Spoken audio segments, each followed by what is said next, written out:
Welcome, welcome, welcome everybody to Inspiration Book Reading Club. Wonderful book Goals by Tracy is going on.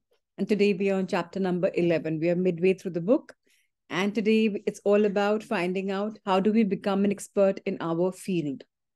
So Melvin Powers says, the uncommon man is merely the common man, thinking and dreaming of success and in more fruitful areas. So it's so beautiful to know that there are very few people, again and again, we are reminded everywhere else possible, that only 5% of the world's population are achievers in the real sense, because they just go beyond thinking and dreaming, but in ways that how can we create them into goals? How can we do some to-do lists, and how can we make them come to fruition? So let's today understand how can we all become experts in our areas. So like the army recruiting poster, one of your goals is to be all you can be. The market only pays excellent rewards for excellent performance. It pays reward averages for average performance and below average rewards. Underachievement, failure, and frustration for below average results. In our economic system, your income will be determined by three factors. First, what you do. Second, how well you do it. And third, the difficulty of replacing you. One of the qualities of top people is that at a certain point in their careers, they decided to commit to excellence. They decided to be the best at what they do. They decided to pay any price, make any sacrifice, and invest any amount of time necessary to become very good in their chosen fields. And as a result of the decision, they pulled away from the pack of average performers and moved themselves upward into the income category, where today they earn 3, 4, and 5 times as much as their peers who have not made this commitment. So let's again understand. What are the qualities of the top people? So some of you, if you want, you can share on the group. Otherwise, let me reiterate. They want to be excellent in what they do, and they commit to themselves that excellence is what I will get. And I agree to pay any price possible. I agree to make any sacrifice possible. I agree to invest any amount of time necessary in order to become the very best, in order to become excellent in my field. And when they decide this, then they just simply pull away from all the average performers in their life, and their category with people improves, and they earn twice, thrice, 4 times, 10 times more than of their peers, because they have shifted their game. Once again, let's remember that we have been told very categorically, through autopilot, you can record the meeting. Otherwise, I always share the meeting on YouTube, which is also available for everybody. But if you wish, you can record. I have no problems at all. It's meant for all of us to learn. So again, we were reminded by by Brian Tracy that we are a sum average of the 5 people that we stand and sit around with. Now, the 5 people does not mean our 5 best friends or our 5 family members. It means that 5 people we rub shoulders every day in our office circuit or wherever.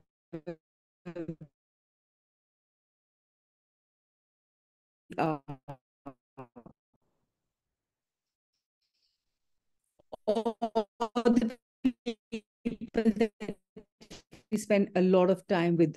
So powerful 5, 7 people that you meet on every other summer, 5 some average of them, because if you were talking business, most probably you will get affected there also about this. Now, very important for us to understand the 80-20 rule revisited. Now, what is 80-20 rule? Let's again capture in the form of us becoming expert in our field. When I started my sales career many years ago, someone told me about the 80-20 rule as it applied to sales. He said that 20% of the salespeople made 80% of the money. This means that 80% of the salespeople only make 20% of the money, and they have to divide it amongst themselves. At that point, many years ago, I decided that I would prefer to be a member of the top 20% rather than bottom 80%. This decision changed my life forever. Because I had come from a difficult childhood and received below average grades in school, I grew up with a poor self-image and a low level of self-confidence. It never occurred to me that I could be good at anything. If ever I attempted something and did it well, I immediately dismissed it as an accident or a lucky break. For years, I saw myself as an average or below average performer in any job I worked at. Now, there's a flip side to this also. Now, this gentleman, Brian Tracy's had a very difficult childhood, and he's grown up with a poor self-image.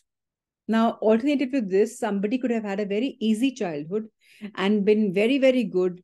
And people say, "Oh, you're so good. You can achieve so much. You can do so much." He or she can become overconfident and think, "Oh, everything is below me. I am such an achiever. I can do this. I can do that."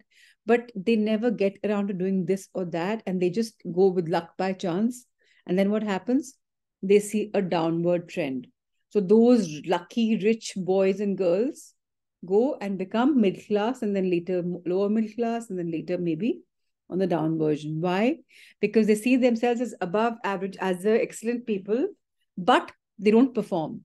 So average performance or below performance in any job would be taking you downward. So there are two sides to the story. Now let's talk about the great insight. Then one day I had a sudden flash of insight. I realized that everybody who's in the top 10% of the field started in the bottom 10%. Everybody who's doing well today was once doing poorly.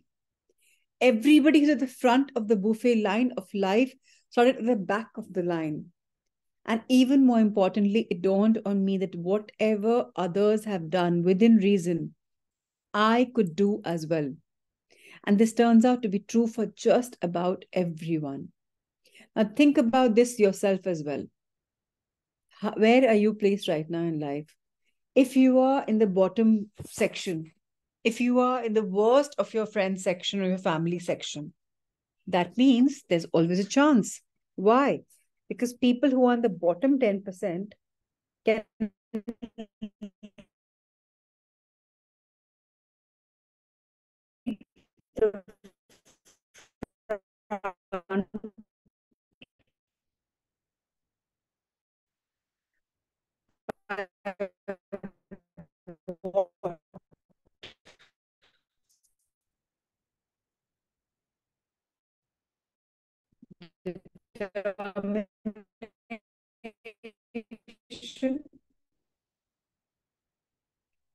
by fire in the stomach, any price required, by sacrifice to becoming work will succeed.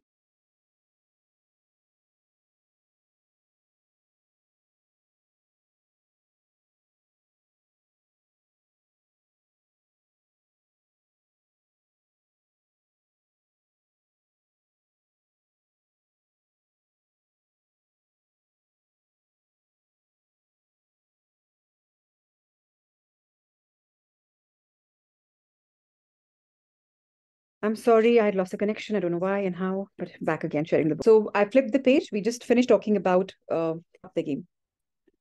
Voice is breaking. Is it breaking now also? My internet connection is unstable. All right. I do not know my home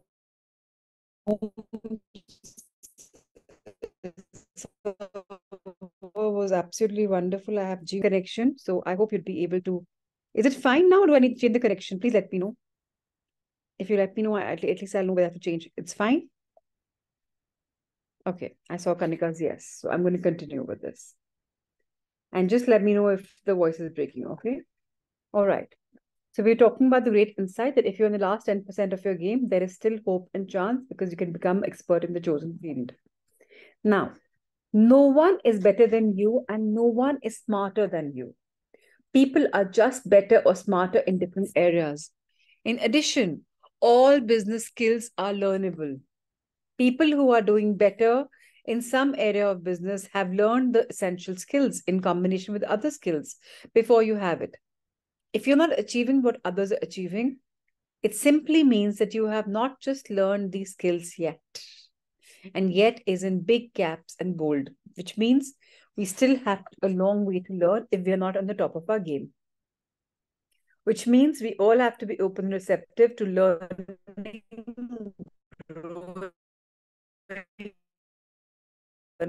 growing, becoming more skillful.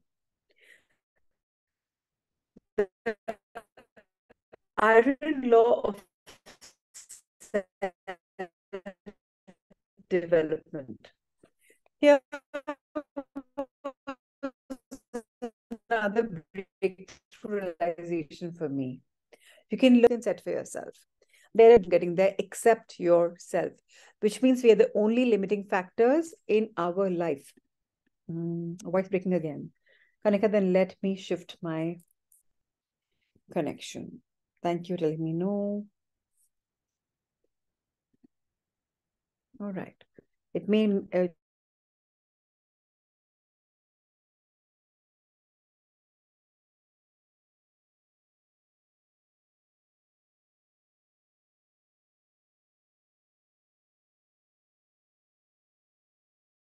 decide it.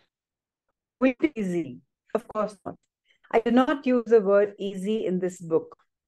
Every and a lot of work to accomplish. But it is possible if you want it badly enough and are willing.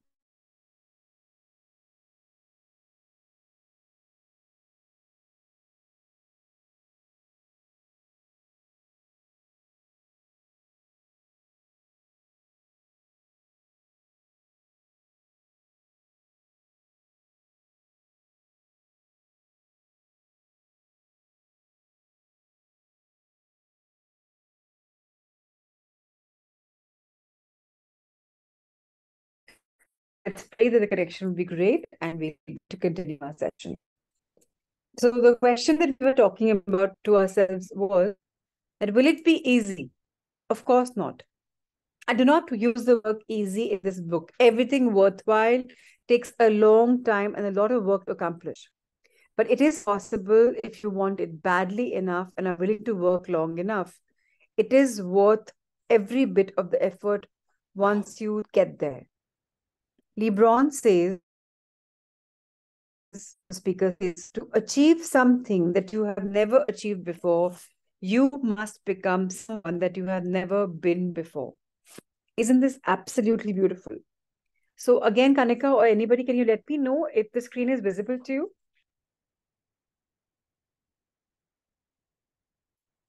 Because without that, book is not showing. Okay. I'm again going to try and show you the book.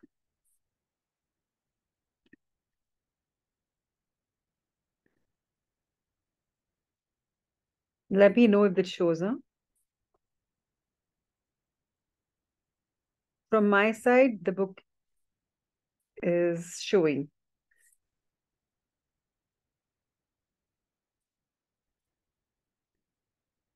No, it's not showing yet. I think it should be showing now. Let me know.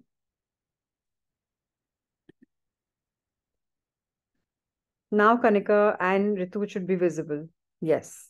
Thank you, thank you, thank you, thank you, thank you. Okay, ladies. So let's continue. Sorry for the men here also. Wolfgang van Goethe, the German philosopher, says, to have more, you must first be more. Once you decide to become one of the best people in your field, the only question you ask is, how do I achieve it? The very fact that hundreds of thousands and even millions of people have gone from the bottom to the top in every field is ample proof that you can do it as well. Many of these people, if not most of them, may not even have the natural talents and abilities that you have. In most areas of life, it is more hard work and dedication than natural ability and talent that leads to excellent and great success.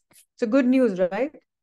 Whether you have natural talents and abilities or not, if you have the willpower in you to excel, to want to do hard work, and you're dedicated, committed, then you will be excellent. There's no question about it.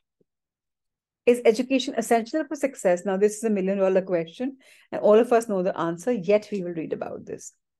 In an analysis of the members of the Forbes 400, the 400 richest men and women in America, conducted a couple of years ago, they found that a person who dropped out of high school, who had made it into the Forbes 400, was worth an average $333 million more than those who had completed college or university. The reason I mentioned this is because many people feel that if they didn't get enough good grades in school, they're permanently limited in what they can accomplish later in life. Nothing could be further from the truth. Some of the wealthiest, most successful men and women in America and throughout the world did poorly in school. Remember the question: how do you eat an elephant? And the answer was one bite at a time. This is the same way that you become absolutely excellent at what you do. You move to the top one step, one skill, one small movement, and sorry, one small improvement at a time. Very, very important. Now, again, it gives us time to reflect. People who are born in super rich houses, they're used to the riches in the family life, and they take it for granted. If they do not work hard enough with a vision, with a goal, with a focus, and they do not upgrade their skills, that empire which they've inherited will go down because they have not taken the step to move up. They have not been in alignment with time. They're living in a world of luxury and indulgence. So it's very, very imperative that we keep upping our game by learning a skill, by moving one step at a time in the right direction, by having a goal. As clear as that. Now, what is appreciating or depreciating asset? Let's talk about that. The fact is that your current level of knowledge and skill is becoming obsolete at a faster rate today than ever before. I mentioned earlier that your earning ability can be an appreciating or depreciating asset, depending whether you're upgrading it or not, or simply allowing it to become obsolete. This is a choice you're making or failing to make every day. Now, let's retract this and say 15 years ago, Nokia used to be absolutely on top of the game. 10 years ago, BlackBerry had taken over the Nokia game and everything became BBM. And then probably 9 years ago, BlackBerry's game was ousted by these OnePluses and these iPhones and these Androids, and they became thing. Back then, maybe there was some other language we used, and the minute Windows came, then Safari came. What is happening? People who are unable to update themselves are becoming obsolete. There was a time when you had Kodak cameras where you developed films and reels and developed pictures. They did not upgrade their game. Now, Kodak used to be a big company. Now it's nothing because they never upgraded. Other companies brought digital cameras and now they're the only in thing. Now, the mobile phones have upped their game now, even though digital cameras have become obsolete. In a way, obsolete. Why? Because people just click from their mobile. They invest in a better camera phone. So what's happening? Updation is a choice we make in ourselves. Just the way these companies are updating the products, we also update ourselves. The good news is that when you start to aggressively upgrade your knowledge and skills on the road to becoming one of the best people in your field, it'll be as if you are in a race and you're the only one who's really running. You very soon move ahead of the pack and into the lead position. Meanwhile, most of your competitors are simply strolling along, doing just what they need to do to keep their jobs. The idea of committing to excellence has never ever occurred to them as it has to you. That's why some people have first movers advantage. They're visionaries. They move fast towards it. They don't procrastinate. They don't think. People who procrastinate usually are the ones who can never make it to the top of the game. दिमाग पे कुछ आया, just do it. क्या होगा verse 2 verse? कटिया होगा, हो जान दो. Start तो करो. Identify the knowledge you will need. You begin your journey to excellence by asking the question, what additional knowledge, skills, and information will I need to lead my field in the months and years ahead? Project yourself forward 3 to 5 years and imagine what you are one of the best, highest paid people in your industry. What would have to have happened? What would you have to do, learned, or accomplished to reach this point? What skills would you have had to master to lead your field? Now, again, very, very, very important to know that we have to keep upgrading ourselves. Come what may, come what may. Additional knowledge is good knowledge. Skills are great. Extra information about the field we're choosing to do is great. But what happens most of the time is people want to start the game by having full-time information. And that is the biggest farce. Well, everybody says, simply start. When you start doing, you will make mistakes and then you will learn more with experience rather than bookish knowledge, right? That's why they say implementation is the key. Make a career move. Once upon a time, I had a good friend who was a lawyer in a small firm. His father had been a lawyer, so he had taken this law when he went to universities. When he got out of school in the early 20s, he began practicing law amongst his friends and associates. He soon decided that law was not for him. He decided to make a career in the business instead. By this time, he was about 26 years old. In the face of considerable opposition, he gathered all his resources and concentrated single mindedly in getting into Harvard University to attend the MBA program. It took him 2 years, but he finally achieved it. And it then took him 2 more years to complete the required courses and graduate with the coveted Harvard MBA. He returned to his home city and interviewed for various jobs, finally taking an entry level management position at a rapidly growing airline. It turned out to be a perfect career move. Within 10 years, he was the president of the airline, earning 10 times as much as any of the lawyers that he had graduated with some years ago. He became one of the youngest and most respected executives in charge of a major company in the country. So, what do you realize? He also failed. In his early 20s, he began with the law firm. He realized it's not working for me. At 30, finally, he graduated from his MBA. And by 40, he was the youngest president and the most respected executives. Isn't that brilliant? So, a career switch is also important because you make a choice. आपको लग रहा है what you're doing is not working for you? Shift, move out. Don't stay in it just for security, because that is what 95% people do. They are in the rigmarole of life. Ki, Are, ye comfortable hai. This is a comfort zone. We have to step out of comfort zone, even if that means that you will probably not have any money for some time. You will still be able to manage. Kahin na kahin se money aa jayega, but stepping out of comfort zone is very important. Next, we move on to a heading called You Will Have Multiple Jobs and Careers. It is estimated that the average person starting work today will have 14 full-time jobs lasting 2 years or more, 4 or 5 full-time careers in completely different businesses or industries. Fully 40 million Americans will be contingency workers for most of their careers. They will never work long-term for a single company, but will instead move from company to company doing professional or technical jobs. It's almost inevitable that your career will change continually as you grow and mature. You must be constantly looking down the road and thinking about the skills and competences you will need to earn the kind of money you want to earn in the years ahead. This is a $1 million thinking process. हमें लगता है हमें एक ही industry में Excel करना है, but the kind of information we gather and when we want to up our game, it's time for a new change. Right? Now, let's identify our key result areas. As I mentioned before, every job is made up of 5 or 7 key result areas. In sales, for example, these 7 key areas consist of prospecting, establishing rapport, identifying needs, presenting solutions, answering objections, closing the sale, getting resales, and reference from satisfied customers. If you are in sales, Ritu says voice gone. Anybody else voice gone, or is it just her system? Can someone tell me? Today I do not know why we're having this worry. My side is saying this connection is strong and good. Kanika can hear. Ritu must be something from your system. Okay. If you are in sales, you should give yourself a grade of 1 to 10, with 1 being the lowest and 10 being the highest. In each of these areas, you need to have a minimum score of 7 across the board to be the top 20% of your field.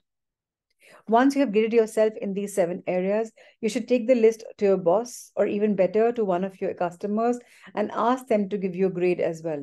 This could be a real eye-opener for you. Very often, your evaluation of yourself is much different and higher than the way you evaluated by others.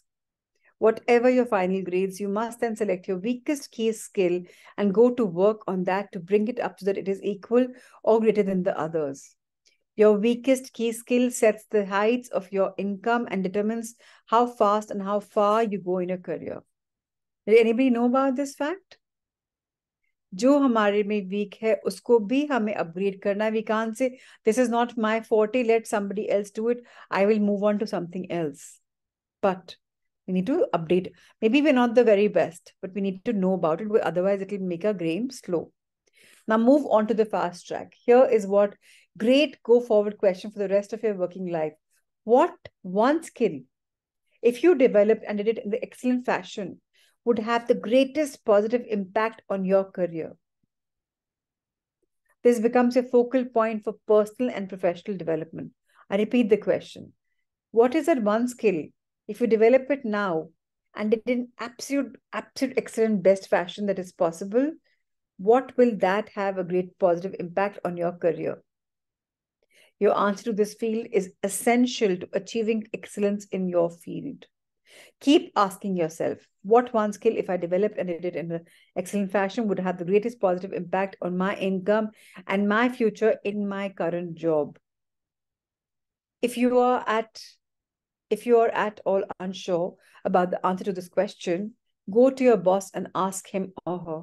Ask your co-workers, ask your staff, ask your spouse, ask your friends. It's absolutely essential that you find out the answer to this question and focus all of your energies on improving your performance in this particular area. This becomes your major definite purpose for personal and professional improvement.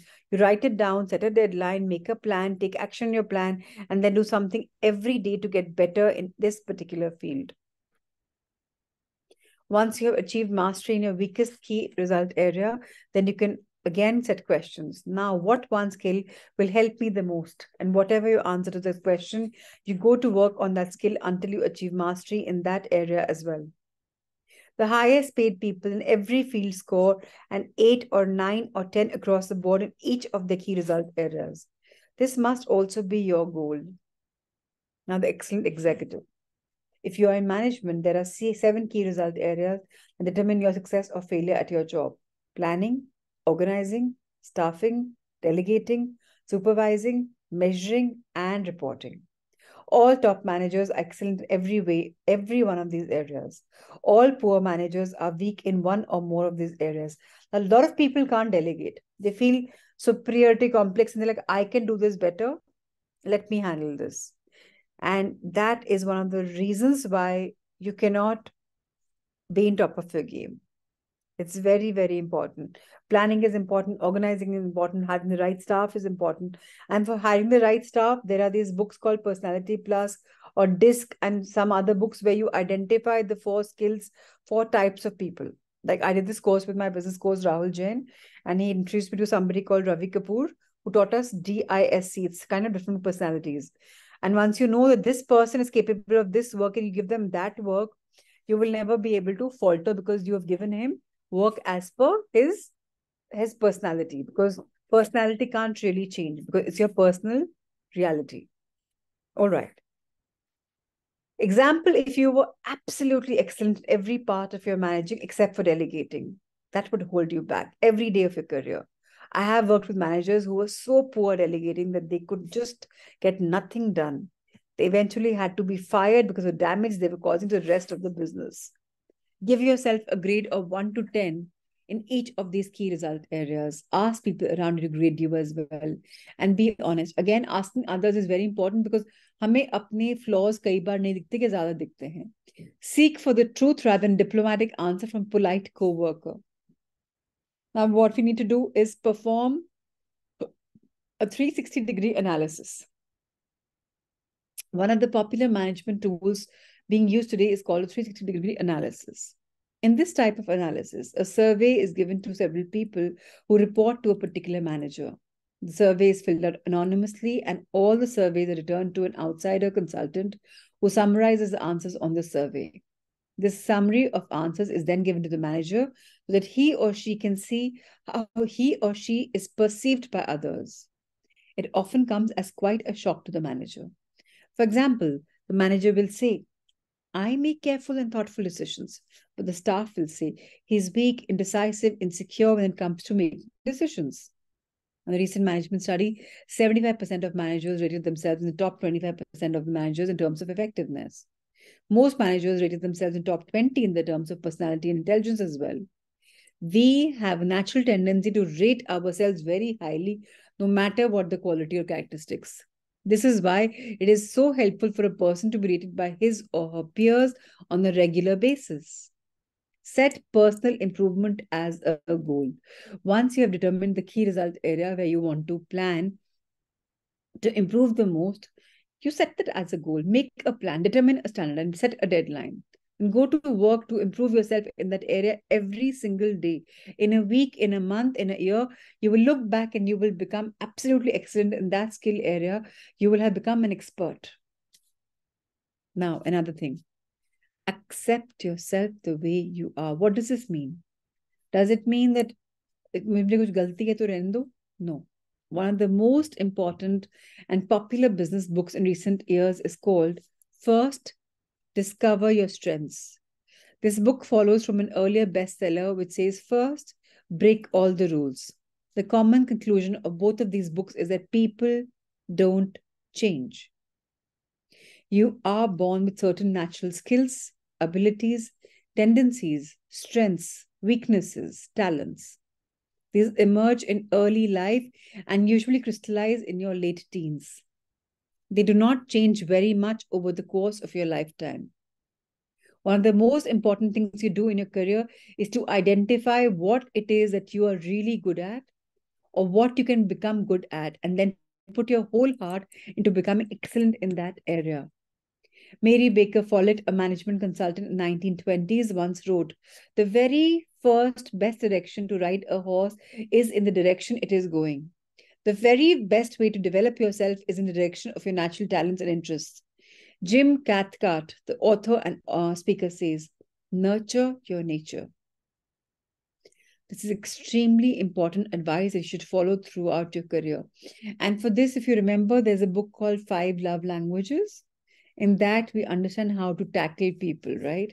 It's very, very important to talk their love language, because what we like about ourselves may not be liked by the others. And that book can't be understood by reading once. You have to implement it far too often. We are put on this earth with special talents and abilities that make us unique and different from all the other people we have ever lived. Throughout our lives, we have often found ourselves into an area of activity which is very special, and the abilities that have enabled us to accomplish more and to enjoy what we're doing at a very high level than anything else we could ever do. One of the greatest goals in life is to identify and isolate the 1 or 2 things that you can do better and enjoy more than anything else, and then concentrate on becoming absolutely excellent in those areas. Developing our talents. Michael Jordan, the basketball player, once said, "Everybody has talent, but ability takes hard work." The poet Longfellow once wrote, "Great tragedy of the average man is that he goes to his grave with his music still in him." You could struggle for years at a job for which you were ill-suited, and then find yourself in a perfect field and make more progress in a couple of years than you made in the last 20 years. Napoleon Hills once wrote, "The key to success in America is for you to find out what you really love to do, and then find a way in making a good living out of it." Most self-made millionaires say, "I never worked a day in my life." What they did was to find out what they really enjoyed and then did more and more of it. Identify your special talents. There are 8 ways for you to identify and determine your special talents and what you're uniquely suited to do. Here they are. First, you will always be the best and happiest at something that you love to do. If you could afford it, you would do it without pay. It brings out the very best in you, and you get a tremendous amount of satisfaction and enjoyment when you engage in that particular work. So what are you passionate about? Ikigai talks about this only, right? Second, you do it well. You seem to have a natural ability to perform in this area, so give it your very best. Perform the very best. Third, this talent has been responsible for most of your success and happiness in life up until now. From an early age, it is something that you've enjoyed to do and from which you get the most rewards and compliments from other people. Now, again, why is this rewards and compliments important? All of us are looking for validation. All of us are looking to charge the batteries that we have inside with love and validation, love and validation. So when somebody is rewarding us, complimenting us, our battery goes full. When the battery goes full, we're able to give so much more because we're energetic. That's the rush we get. Number 4, it is something that was easy for you to learn and easy to do. In fact, it was so easy to learn that you actually forgot when and how you learned it. You just found yourself doing it easily and well one day. 5th, it holds your attention. It absorbs you, fascinates you. You like to think about it, read about it, talk about it, learn about it. It seems to attract you like a moth to a flame. That's something you should People should start writing.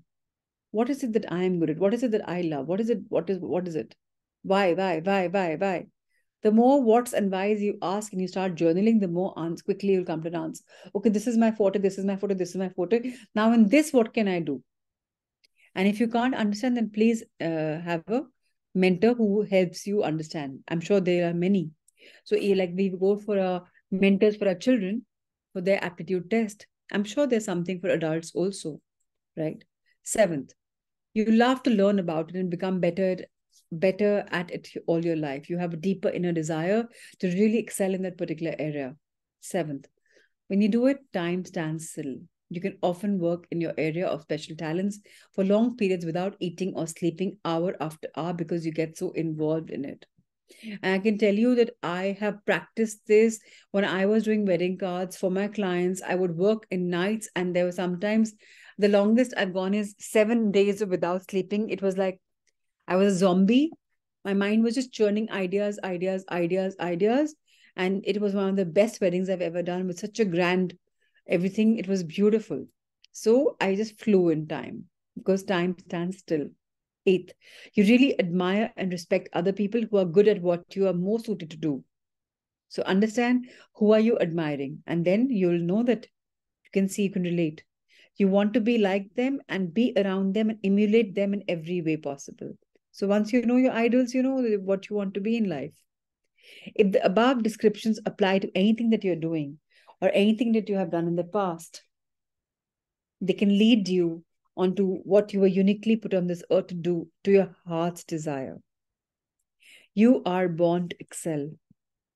Okay, so I'm going to complete this chapter tomorrow because it's already 9:35 and we read for about 20-25 minutes. We've already exceeded, so this should be taking another 5-7 minutes.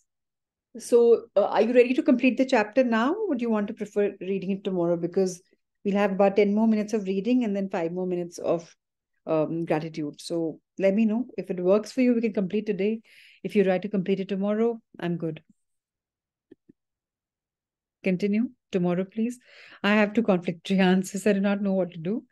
So I'll go with the latter because we had decided at a particular time frame. So we'll do it tomorrow. Thank you, girls. Thank you so much for being just the two of you answer, which I'm so happy, and the others don't. That's also I'm grateful to everybody.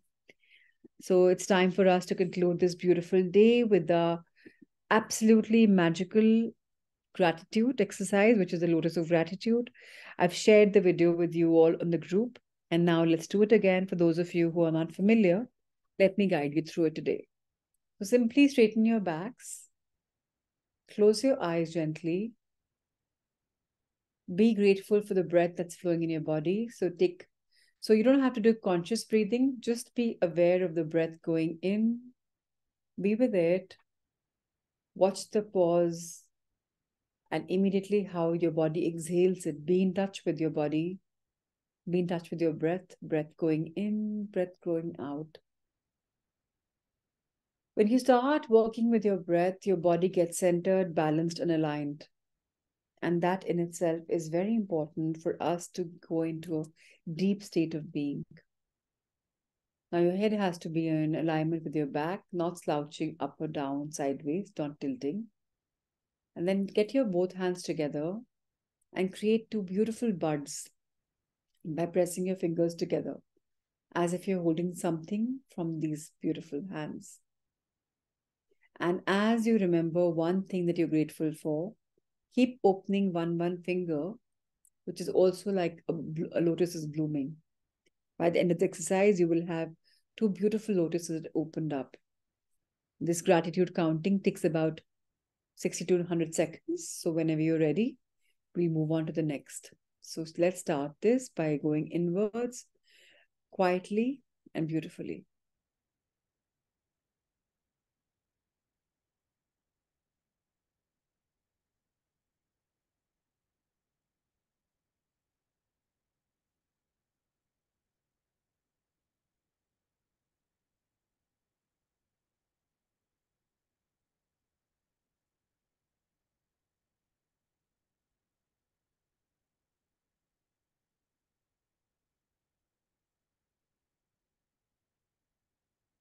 Life is so beautiful, full of opportunities, full of things to give to for us to be grateful for. Let's expand this world of gratitude, expand our consciousness, expand our being, and be grateful for the small little blessings that we can count on an everyday level, ever so easily flowing. Let's bow our heads in gratitude with our hands folded near our hearts. And from our hearts, say a very big thank you. Grateful to our masters, our angels, our guardians, our spirit guides, our teachers, our mentors, our gurus, in this realm or the other, in this dimension or the other, in this universe or the other, for so much, for so many blessings, for the love, for the light. Thank you, thank you, thank you. Let's now sleep tight and have a good night. I'll see you tomorrow at 9 p.m. Lots of love and lots of light.